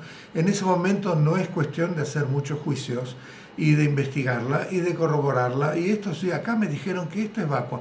Debe ser esto, porque es vacua, ¿no? Todo eso, nos salimos de eso. Es una experiencia directa. Es una experiencia directa. Ahora, cuando uno salió de eso, lo que se llama yeshe, cuando uno ya salió de eso porque terminó la meditación formal, puede tratar de recordar cómo fue la experiencia para ir más o menos sintonizando cada vez más lo que ocurrió en ese momento, lo que recuerda que ocurrió en ese momento. Pero en el mismo momento de lo que se está experimentando, uno simplemente se ubica ahí y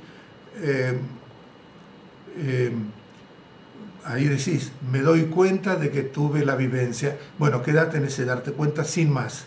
sin empezar a corroborarlo, confirmarlo, enjuiciarlo, juzgarlo, lo que fuera. Todo eso no tiene que aplicarse en ese momento.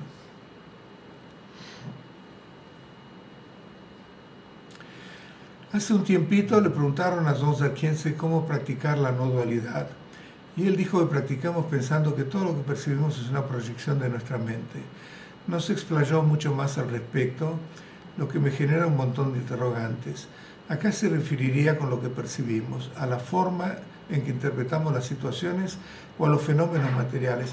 En realidad, él pone un ejemplo muy bueno para de qué manera podemos llevar a cabo la no dualidad o la no reificación de las cosas. Es empezar a entrenarnos que las cosas que percibimos están ahí, pero que no están. Al mismo tiempo están, pero que no están tanto. Eso parece tonto, pero realmente es un buen ejercicio, porque todo se presenta como que está ahí de una manera tan concreta, tan sólida, y nos olvidamos de todas las enseñanzas que tuvimos. Y una manera de ponerlo en práctica es que cuando percibimos situaciones, por supuesto, especialmente con situaciones adversas, ¿no? Eso se está dando ahí, pero en realidad no se está dando. Ahora, ¿por qué es eso? ¿Por dogma? No, porque Buda dijo que no está ahí, no están así. No, Buda lo dijo, pero por eso es que uno estudia y reflexiona, porque de esa manera entonces llegamos a esa convicción de que esa situación está ahí, porque se presenta como que está, pero tenemos que recordarnos que no está tan ahí. O sea que él dice, it is there, but it is not there at the same time. O sea que está ahí, pero no está ahí. Eso es más bien lo que quiso decir. Decir una cosa general, como que todo es una proyección de nuestra mente, sí, es verdad, pero eso es un paso más elevado. Bueno, estuvimos hablando todo eso ahora, pero para nosotros es demasiado. Pero lo otro es más a mano. Y en realidad, ¿por qué está eso? Porque en realidad también eso es el no dualismo, basado en otro tipo de perspectiva. Es decir, que la forma es la vacuidad es la forma. ¿Se acuerdan en el Sutra del Corazón? La forma no es otra cosa que la vacuidad no es otra cosa que la forma. Bueno, cuando estamos convencidos de la forma es la vacuidad, quiere decir que la forma puede presentarse, pero al ser la vacuidad es una apariencia carente de realidad intrínseca. Entonces, realmente no hay una forma que se esté presentando ahí, no hay una situación que se esté presentando ahí. ¿Por qué? Porque es vacua. Eso es lo que quiere decir, que entonces no hay dualismo entre forma y vacuidad. Es el dualismo, no dualismo aplicado a forma y vacuidad. Bien y mal, grande, chico, bueno, malo, todo eso ocurre porque nuestra mente divide todo en términos dualistas, porque en sí misma divide todo entre sujeto y objeto. Entonces yo creo que es más práctico, no sé si en esa situación, Zóngzar Khyentse Rinpoche dijo, viste, que percibamos todo como que es nuestra proyección, fantástico, si lo puedes hacer, y si lo puedes hacer, está bien, pero eso no contradice lo otro que te estoy diciendo, que él repite siempre, y lo enseñó acá en Buenos Aires, cuando lo dijo, que las cosas están ahí, pero al mismo tiempo no están ahí, tan como lo vemos, ¿no? Y si logramos ese tipo de entrenamiento, empezamos a más o menos entrar en otro tipo de enfoque ya, que las cosas no son tan concretas, que son más bien, es como una película, la película está ahí, y de pronto alguien saca una ametralladora y mató a 50 tipos, pero en realidad no pasó nada ahí, porque no hay nada ahí, es como si fuera una película. Bueno, por supuesto que estamos tan influenciados por hábitos en reificar las cosas, que las situaciones se nos van a presentar, especialmente las situaciones difíciles, se nos van a presentar como que realmente están ocurriendo ahí. ¿Qué es lo que nos puede ayudar mucho? Es lo que dice Zóngzar Khyentse en ese momento. Sí, eso está ocurriendo, pero acordate que no está ocurriendo tanto. Porque, de vuelta, no es un dogma. Pasate estudiando por qué Buda te está diciendo que la forma es la vacuidad. No es un dogma. Eso es realmente un conocimiento por inferencia en este momento, y cuando tengamos la vivencia misma de ver que son apariencias carentes de realidad intrínseca, es decir, cuando vemos que todos son formas vacuas, sonidos vacuos, olores vacuos, pensamientos vacuos, emociones vacuas, cuerpo vacuo, etc., en ese momento entonces va a ser no un conocimiento inferencial, sino un conocimiento directo. Son las dos formas de conocimiento, ¿no? Jepak Shepa y Monsung Shepa. Son los dos tipos de conocimiento. El conocimiento por inferencia es esto que, bueno, las cosas están ahí, pero no están tan ahí. Eso ayuda mucho, porque lo podemos aplicar todo el tiempo. Y aplicarlo conceptualmente también todo el tiempo, pero de tanto aplicarlo conceptualmente empezamos a familiarizarnos con esa perspectiva. Distinta a la perspectiva de que las cosas son sólidas y están ocurriendo y me están atacando y me están deprimiendo y me están, ¿entendés? Yo creo que es una muy buena enseñanza de Zongzar Khyentse Rinpoche.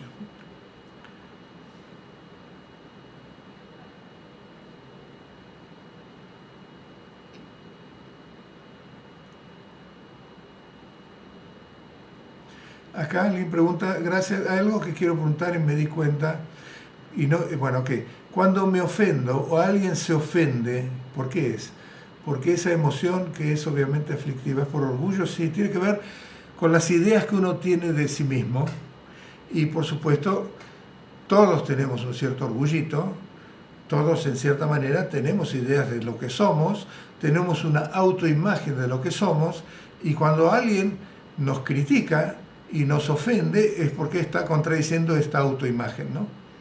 En realidad, yo creo que proviene por eso. Entonces tenemos que cuestionar también la autoimagen que tenemos, a ver si realmente está fundamentada o es simplemente alguna cosa que hemos hecho. En última instancia es el yo que se ofende, y se ofende porque se cree real y se cree que existe. Si fuera un mero yo, es como un eco, porque también la ofensa que estoy recibiendo es como si fuera un eco. Si estamos en un valle y de pronto oímos hola, no sabemos de dónde proviene. Es un eco, es una cosa, es como un arco iris, es como un eco. Entonces nadie se va a ofender por un eco. ¿Ok? Más o menos es así. Uno empieza a ver que todas las cosas, todos los sonidos, todas las palabras son vacuas. Y yo mismo, que recibe esas palabras, también soy vacuo. Por lo tanto, soy un mero yo, apenas una noción de individualidad, y en ese contexto entonces no importa lo que me digan, que no me llega, ¿ok? Acá, a ver la aclaración, me respondiste al decir que es lo que están mostrando por cuidado del otro, no porque realmente no lo estén aplicando, ¿ok? Esa es la pregunta en realidad, lo que muestran, lo que yo no estoy en ese estado, a ver, bien, gracias, ¿ok? Gracias por haberlo entendido. Y gracias, disculpen, pero vamos a empezar a decir una pregunta por persona, a menos que haya tiempo, pero ya nos extendimos bastante. Resérvenla para la próxima, ¿ok? Vamos a dedicar el mérito.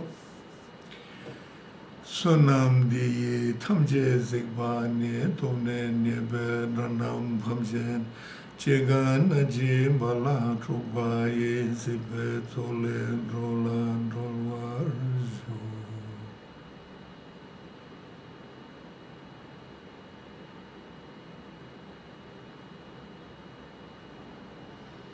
Nos vemos el domingo. Chao.